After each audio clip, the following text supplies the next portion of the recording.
If exercise selection is your most difficult part with your fitness journey, let me help you out with this video.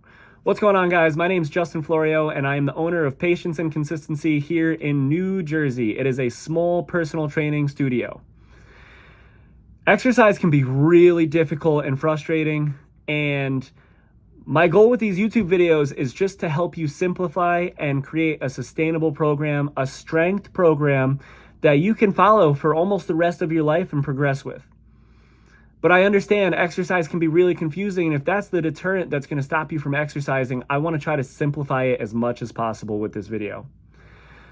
So within my program that I've been pushing with a lot of people it's just one movement per day. Not every day, not 7 days a week. You can if you want with some cardio and some core mobility, but for the most part, we're going to hit the 4 main movers. You're going to do a lower body push, you're going to do a upper body pull, then you're going to do some kind of a lower body pull, but we'll talk more about that, and then you're going to do some kind of an upper body pull.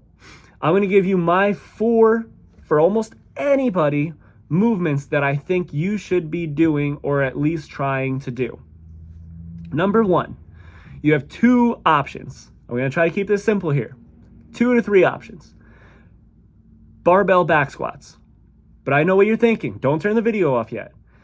I know not everyone can get into a barbell, and it's intimidating, especially if you're going to a brand new gym. You know, you don't want to put the barbell on your back and look like me the first time I tried to do it, and look like Bambi and have your legs shake all over the place and then collapse and almost make a whole scene.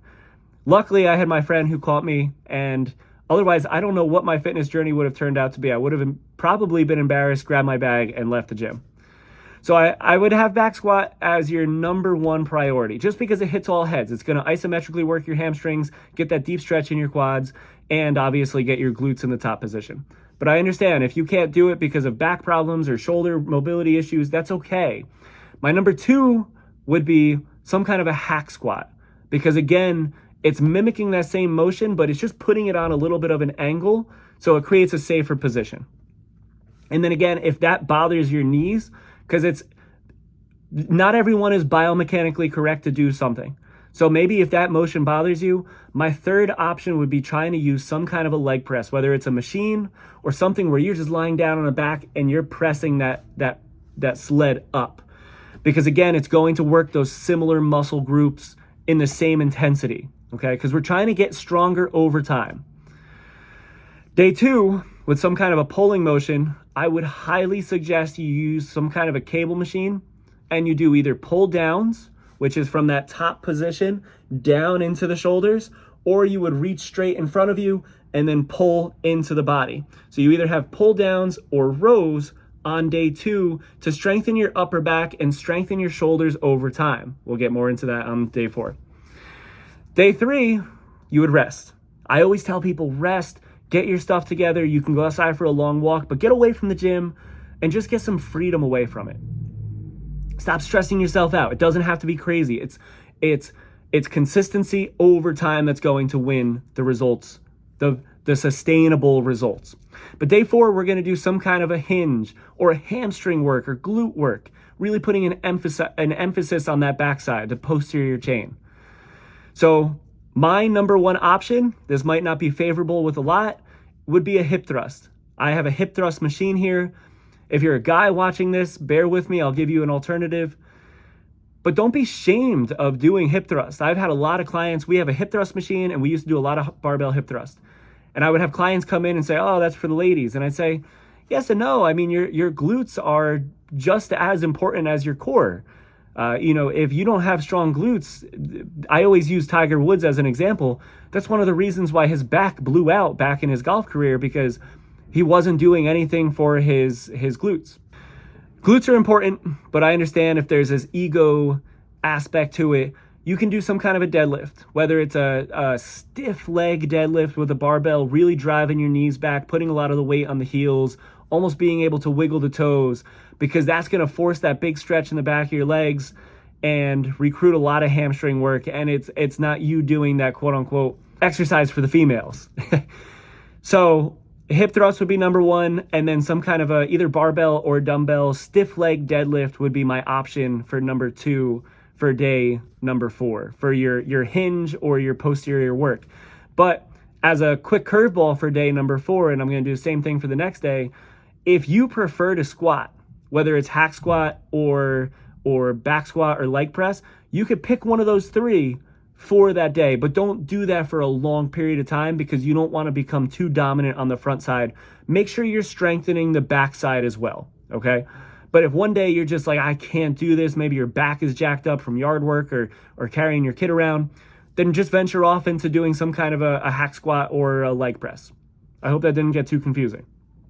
And then day number 5, you're going to do some kind of an upper push, okay? But there's a lot of different possibilities with upper push. Shoulder issues, I would say 8 out of 10 people come into my gym and they have shoulder issues. Range of motion, they can't press all the way overhead, it bothers them. They have some kind of inflammation built up in their shoulders, and they just can't do it, mainly from postural reasons, which is why we start with the pulling exercise, because not only is it going to strengthen your upper back and work on posture, but it's also going to help you understand how to use your shoulder blades if done correctly. And that is also going to go hand in hand with the overhead movements that we do. Because a lot of times people, when they do overhead or bench press, there's no pinching of the shoulder blades. It's just shoulder work. Your shoulders are just moving. So if you can get the pattern down of using your shoulder blades, it'll help create a safer position for any of that overhead movement. So my 2 options for pressing day will be either a bench press. I would typically stick with that for most guys, only because they want to grow their chest. And then for females, I would try to do some kind of an overhead press. And there's so many different options. You can either do dumbbell overhead press, barbell strict press, landmine presses. I know I'm throwing a lot of different options at you. But listen, it's okay if you can't do overhead movements, whether it's a bench press or an overhead press, because you can go back to what you did on day 2 and strengthen your upper back. Don't try to force the overhead motions just because it's within a program. Don't be scared also to go lighter, especially with overhead movements. I mean, think about how small of a muscle group your shoulder is compared to the quads and your hamstrings, your chest, your upper back. So don't be worried about going heavy and trying to always build the strength within the shoulders. Do more tempo work and you'll get just as good of a pump and strength over time with that. And then Saturday and Sunday, or day 6 and day 7, again, just like day 3, I want you to put all your emphasis into taking care of your body, get your food prepped, hydrate, go for a walk, mentally clear your mind, and almost use those 2 days as a reset so you feel hungry to get back into the gym, so that Monday you feel refreshed, you can go a little bit heavier. Periodized programming is the way to get stronger over time. I hope this video helped. Exercise selection is always one of the most difficult parts, especially with clients that are coming into the gym. If you like this video, give me a like, give me a subscribe, and I'm always here to hear your comments. Have a great day. I'll see you guys next time.